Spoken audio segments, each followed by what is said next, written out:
భక్తులందరికీ హరే కృష్ణ. నిజంగా భగవంతుడి యొక్క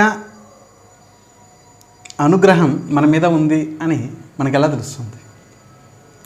భగవంతుడి యొక్క అనుగ్రహం ఎవరి మీద ఉంటుంది? భగవంతుణ్ణి పొందాలనే తాపత్రయం కలిగిన వారి మీద ఉంటుంది. ఎవరైతే భగవంతుణ్ణి పరంపదం భగవంతుడి చరణాలని పొందాలనే తాపత్రయం ఎవరికైతే ఉంటుందో వారి మీద భగవంతుడి అనుగ్రహం ఉంటుంది. సరే, భగవంతుడి అనుగ్రహం నిజంగా మన మీద ఉంది అని మనకు ఎలా తెలుస్తుంది? స్వయంగా భగవంతుడు అంటున్నారు, యస్యాహం అనుగృహోమి హరిచేతత్ ధనం శనై శనై తతో ధనం త్యజంతస్య స్వచను దుఃఖ దుఃఖిదా. నిజంగా భగవంతుడు అనుగ్రహిస్తారు ఎవరైతే ఆయన్ని పొందాలనే తాపత్రయం కలిగి ఉంటుందో, ఎవరిలో ఆయన్ని పొందాలనే తాపత్రయం కలిగి ఉంటుందో వారి మీద భగవంతుడు అనుగ్రహిస్తాడు. సరే, నిజంగా అనుగ్రహించాడు అని తెలుసుకోవడం ఎలాగా? ప్రమాణం ఏంటి? మొట్టమొదట భగవంతుడు స్వయంగా అంటున్నారు, నేను ఎవరినైతే అనుగ్రహిస్తానో మొట్టమొదట నేనేం చేస్తాను? హరిచేత ధనం శనై శనై, మెల్లమెల్లగా వాడికున్న ధనాన్ని హరిస్తాను. మొట్టమొదటి చేసే పని ఇది. భగవంతుడు భక్తుల మీద అనుగ్రహం ఎలా చూపిస్తాడు? ఆ భక్తులకి దేని మీద అయితే భగవంతుని పొందాలని ఉంది, కానీ పూర్వజన్మ కర్మ వల్ల ఎంతో కొంత దేని మీద ఆసక్తి కలిగి ఉంది. ధనం మీద, లేకపోతే తన యొక్క శరీరం మీద, లేకపోతే బంధువుల మీద, లేకపోతే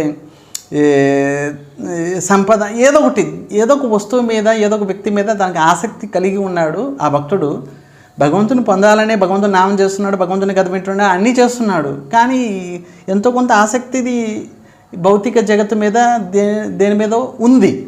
అటువంటి వ్యక్తి మీద భగవంతుడు అనుగ్రహం స్వయంగా భగవంతుడు అంటున్నారు, నేను ఎవరినైతే అనుగ్రహిస్తానో వాడికున్న అభిమానాన్ని మొట్టమొదట ధ్వంసం చేస్తాను. వాడికి ధనం మీద అభిమానం అంటే ధనాన్ని హరిస్తాను. హరిచేత ధనం శనై శనై, మెల్లమెల్లగా హరిస్తాను, ఒకేసారి హరించరు. మెల్లమెల్లగా వాడి యొక్క ధనాన్ని అంతా హరిచేస్తాను. హరించడం అంటే దొంగిలి చేసేస్తాను, నష్టం చేసేస్తాను. అప్పుడు వాడు సంపూర్ణంగా భగవంతుడి మీద తన యొక్క మనసుని కేంద్రీకరిస్తాడు. తతోధనం త్యజంతస్య స్వజనో దుఃఖ దుఃఖిద. అప్పటి వరకు స్వజనులు అంటే తన ఇంట్లో వారు, బంధువులు, వీరందరూ కూడా ఆ ధనం చూసే కదా వాళ్ళందరూ వచ్చారు. ఇప్పుడు ఆ ధనం పోయింది, ఆ బంధువులు, ఇంట్లో వాళ్ళు ఎవరు వాడిని పట్టించుకోరు. అప్పుడు ఆ భక్తుడు ఏమంటారు? త్వమేవ శరణం మమ దేవ, స్వామి మీరే నాకు దిక్కు, నాకు ఇంకెవరు లేరు స్వామి అంటూ సంపూర్ణ శరణాగతి పొందుతాడు. భగవంతుని నామం జపిస్తాడు, భగవంతుని కీర్తన చేస్తాడు, భగవంతుని కథ వింటాడు, భగవంతుని లీలను స్మరిస్తాడు. ఈ విధంగా జీవితాన్ని సార్థకం చేసుకుంటాడు ఆ భక్తుడు. నిజంగా భగవంతుడు ఎవరి మీదైతే దయ చూపించాలనుకున్నారో, కృప చేయాలనుకున్నారో, ఇలా ఇప్పుడు చూడండి, వడ్లుని దంచడం వల్ల దాని యొక్క వరి పొట్టు వెళ్ళిపోతుంది. ఎంతో దాన్ని బాగా దంచాలి. బాగా దంచాలి అంటే వరి పొట్టు పోయేంత వరకు, అప్పుడు బియ్యం వస్తాయి.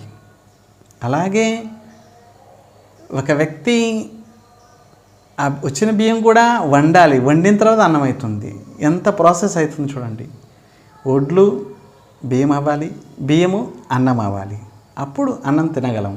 అలాగే నిజంగా భగవంతుడు మన మీద అనుగ్రహం చూపించాడంటే మనకు దేని మీద అయితే అభిమానం ఉందో, అహంకారం ఉందో దాన్ని అణిచివేస్తాడు భగవంతుడు.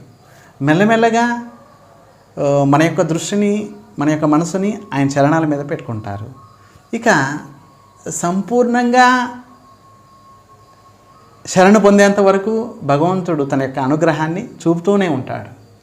ఇక శరణు పొందిన తర్వాత భగవంతుడు అంటారు, సరే నేనే దిక్కంటున్నావా, అయితే వచ్చేస్తాయి అంటూ తన ధామానికి తీసుకెళ్ళిపోతాడు. ఇక భక్తుడు మళ్ళీ తిరిగి ఈ భౌతిక జగత్తు, ఈ దుఃఖాలయానికి రావాల్సిన అవసరం లేదు. హరే కృష్ణ. భగవంతుడి యొక్క అనుగ్రహం ఇదేనండి. నిజంగా భగవంతుడిని పొందాలనే వారి మీదే అనుగ్రహం చూపిస్తాడు. ఎవరైతే భగవంతుడి యొక్క భక్తి చేయాలని కానీ భగవంతుని పొందాలనే తాపత్రయము లేదో అటువంటి వ్యక్తులకి ముందు పుణ్యాన్ని, వారి చేసుకున్న పుణ్యాన్ని క్షయం చేసేటట్లు చేస్తాడు. కానీ భక్తుల మీద అనుగ్రహం చూపించడానికి వారి యొక్క ప్రారంధం, వారు చేసుకున్న పూర్వజన్మలో, లేకపోతే ఈ జన్మలో కానీ పూర్వజన్మలో కానీ ఆ పూర్వజన్మలో కానీ చేసుకున్న ప్రారంధం, చేసుకున్న పాపాన్ని ముందు క్షయం చేసేటట్టు చేస్తాడు భగవంతుడు. తర్వాత తన అనుగ్రహాన్ని చూపించడానికి ధనాన్ని, వాడికున్న అభిమానాన్ని చూర్ణం చేస్తాడు.